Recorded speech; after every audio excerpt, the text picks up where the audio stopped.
प्रधानमंत्री किसान सम्मान निधि की तर्ज पर इस बजट में 9,000 रुपये 3,000 रुपये राजस्थान सरकार की तरफ से घोषणा की गई है, तो ये भी अपने आप में बड़ा है। और इसमें एक हम पक्ष देखते हैं कि सिर्फ सम्मान निधि का राशि का, पर साथ में इसका जो प्रभाव समाज में है। मैं एक छोटा सा उदाहरण दूंगा। जब मैं अपने क्षेत्र के गांव में जब घर घर संपर्क कर रहा था 2 साल पहले, तो एक बुजुर्ग व्यक्ति बड़े खुश हुए। उन्होंने कहा कि इस योजना से मेरे तो बहुत लाभ है, 24,000 रुपये आ रहे हैं। उस टाइम 6,000 प्रधानमंत्री किसान सम्मान निधि रही थी, है जो आज भी है। तो मैंने कहा आपके 24 कैसे आ रहे हैं? कि मैंने अपने बच्चों के सबके खाते अलग अलग कर दिए, पोतों तक के अलग कर दिए, तो 24,000 आ रहे हैं। तो ये भारतीय परिप्रेक्ष्य में इसलिए भी महत्वपूर्ण हम मानते हैं कि आगे आने वाले टाइम में पारिवारिक विवाद जो आप और हम देखते हैं, उसमें भी इस किसान सम्मान निधि योजना का बड़ा महत्वपूर्ण रोल इसका रहेगा। और हमारा ही विभाग है जिसमें गेहूं समर्थन मूल्य पर हम लेते हैं। हमारे संकल्प पत्र घोषणा पत्र में घोषणा की गई थी कि 2700 रुपये तक हम गेहूं खरीदेंगे। तो 2425 केंद्र सरकार का समर्थन मूल्य, पिछले बजट में हमने 100 रुपये की घोषणा करी थी। इस बार 150 रुपये की सरकार माननीय मुख्यमंत्री द्वारा घोषणा की गई।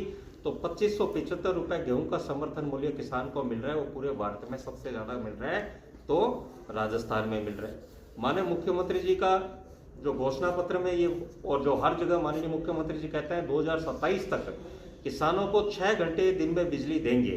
वो 6 घंटे बिजली हमारे बीकानेर का ये बहुत महत्वपूर्ण योगदान रहेगा। जो सोलर प्रोजेक्ट्स आ रहे हैं उनके माध्यम से किसानों को 6 घंटे बिजली लाइट उपलब्ध होगी। मुझे वो दिन याद है जब 2012 में तत्कालीन मुख्यमंत्री वर्तमान प्रधानमंत्री श्री नरेंद्र मोदी जी बिरला ऑडिटोरियम में जयपुर में आए थे, तब उन्होंने सोलर के बारे में बात रखी थी। उस समय हम सब इन चीज से अभिनिज्ञ थे कि सोलर ऊर्जा भी ऐसा ला सकती है क्या राजस्थान में क्रांति। पर आज हम देखते हैं उसको ज्यादा समय नहीं हुआ है। हमारे क्षेत्र में सौर ऊर्जा जो क्रांति लेकर आई है, उससे इस क्षेत्र का तस्वीर और तस्वीर बदली है कि किस तरह लोगों को रोजगार मिल रहा है। और न सिर्फ रोजगार मिल रहा है बल्कि किसानों को चाहे किराए से आय मिलने लगी है, कार्य करने लगे हैं। तो इस आर्थिक समृद्धि इस क्षेत्र में आई है। उसमें सोलर प्रोजेक्ट्स का, तो अभी तो सिर्फ सोलर प्रोजेक्ट्स का, आने वाले टाइम में जो दिन में किसानों को लाइट मिलेगी तो उससे हमारे इस क्षेत्र में किसान को और ज्यादा लाभ इस क्षेत्र में मिलेगा। आपको हम रेगिस्तान के क्षेत्र के देखते हैं कि यहाँ पानी अमृत के रूप में माना जाता है, जल ही जीवन है। माननीय प्रधानमंत्री जी का नारा हर घर नल हर घर जल, और उस जो जल जीवन मिशन है उसको 2028 तक बढ़ा दिया गया है। और 2028 तक सिर्फ बढ़ाया ही गया है, बल्कि हमारे बीकानेर जिले में जल जीवन मिशन में इस बजट में 260 करोड़ रुपए की बजट घोषणाएं हुई है, जिसमें चाहे डूंगरगढ़ हो, चाहे नौका हो, चाहे लुणकरनसर हो, चाहे कोलायत हो, हर जगह। और बीकानेर शहर उसका तो अलग है, 260 करोड़ में तो सिर्फ मैं कस्बों का बता रहा हूँ, बीकानेर शहर का अलग। इन जल जीवन मिशन के माध्यम से नई पाइपलाइनें डलेगी और गाँव में पानी की नई टंकियों का निर्माण होगा, तो उससे और लाभ गाँव में मिलेगा। मैं धन्यवाद देना चाहूँगा प्रधानमंत्री जी को और माननीय मुख्यमंत्री जी को। जल जीवन मिशन जो पूर्ववर्ती सरकार में कार्य नहीं हुआ था, जिससे काफ़ी गाँव में शिकायतें थी, इससे बड़ा लाभ गाँव में मिलेगा। और साथ में प्रत्येक विधानसभा क्षेत्र में ट्यूबवेल की भी घोषणा की गई, नए ट्यूबवेल निर्माण हेतु जो घोषणा की गई है। और सड़कों के लिए, सड़कों का विषय इसलिए कि आप पत्रकार साथी हमेशा ये विषय रखते हैं सड़कों के निर्माण के लिए, तो राजस्थान के इतिहास में पहली बार हुआ है कि मरु क्षेत्र के लिए विशेष घोषणा की गई है। रेगिस्तान क्षेत्र के लिए हर विधायक को कभी 5 करोड़ कभी 10 करोड़ की सड़कों की अनुशंसा सरकार के द्वारा मांगी जाती थी, पर मरुस्थलीय क्षेत्र जो आपका और हमारा बीकानेर है, इसके लिए प्रत्येक विधायक के द्वारा लिए 15 करोड़ की अनुशंसा ली जाएगी। उसमें चाहे नॉन पैचेबल रोड हो और चाहे मिसिंग लिंक हो। मिसिंग लिंक का भी माननीय मुख्यमंत्री जी ने कहा, मेरे ख्याल से वो भी घोषणा में हो जाएगा। तो 15 करोड़ की सड़कें यदि प्रत्येक विधानसभा में नवीनीकरण होगा तो आप मान के चलिए कितना सुधार होगा। लगभग 40 से 50 किलोमीटर प्रत्येक विधानसभा में नई सड़कें का निर्माण नवीनीकरण कार्य हो सकता है। तो बहुत बड़ा ये घोषणा हुई है। विशेष सभी साथियों को आज राज्य सरकार द्वारा हर जिला मुख्यालय पर सरकार में जो बजट, दूसरा बजट पेश किया गया है, उसके बारे में सभी से उसके प्रकाश डालने हैं। तो आज बीकानेर पहले साल ही उस राइजिंग राजस्थान कार्यक्रम करके मुख्यमंत्री जी ने संदेश दिया कि हम राजस्थान को एक इंडस्ट्रियलाइज स्टेट के रूप में, विकास के रूप में लेना चाहते हैं और हमारी इकोनॉमी को 2030 तक $350 बिलियन तक ले जाकर, उसी कड़ी में दूसरा बजट माननीय उप मुख्यमंत्री श्रीमती दिया कुमारी जी द्वारा पेश किया गया।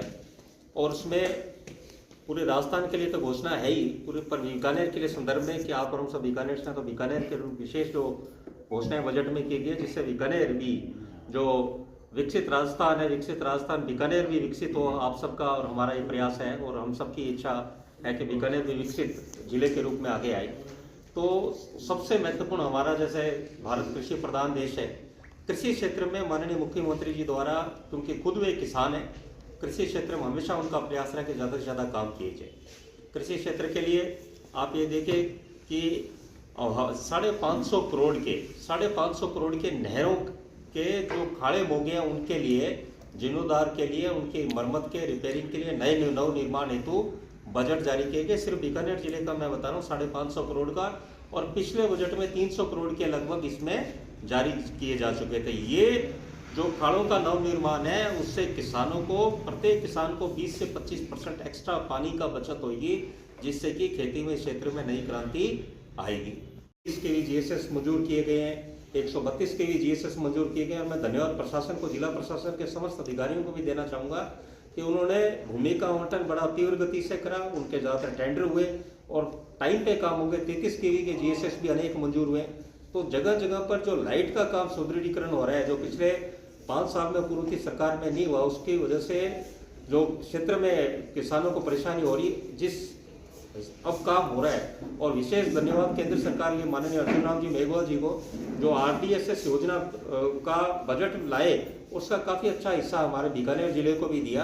बीकानेर जिले में मुझे आपको बताते हुए बड़ी प्रसन्नता हो रही है कि ढानी लाइट के कनेक्शन भी हो रहे हैं। जिन किसान भाइयों ने 2017-18 में ढानियों के डिमांड जमा कराए थे, उन सब के कनेक्शन हो रहे हैं। और साथ में जो नए किसान यदि 4-5 का ग्रुप बनाकर अपना भूमि का खातेदारी का दे रहा है और अपना एप्लीकेशन भी दे रहा है, तो उसको भी लाइट का कनेक्शन की प्रक्रिया में लिया जा रहा है। और साथ में नए फीडर का निर्माण करना, नए पोल्स, नए तार, सारे ये ऑगमेंटेशन सिस्टम, ऑगमेंटेशन जो 33 KV के GSS पुराने बने हुए, उनमें अतिरिक्त ट्रांसफार्मर आना, ताकि किसानों को और गाँव में निर्बोध अनस्टॉपेबल वोल्टेज, पूरा अनइंटरप्रेटेड वोल्टेज मिले। उस प्रयास में बेहतरीन काम हो रहा है। आप गाँव में जाकर देखिए, अभी सरकार को सिर्फ 1 साल ही हुआ है और इस 1 साल में जो कार्य हुआ है उसमें किसान भाइयों को भी लग रहा है कहीं ना कहीं सरकार ने बेहतरीन काम किया है, और प्रशासन के द्वारा भी उसका रहा है। और विशेष इस बजट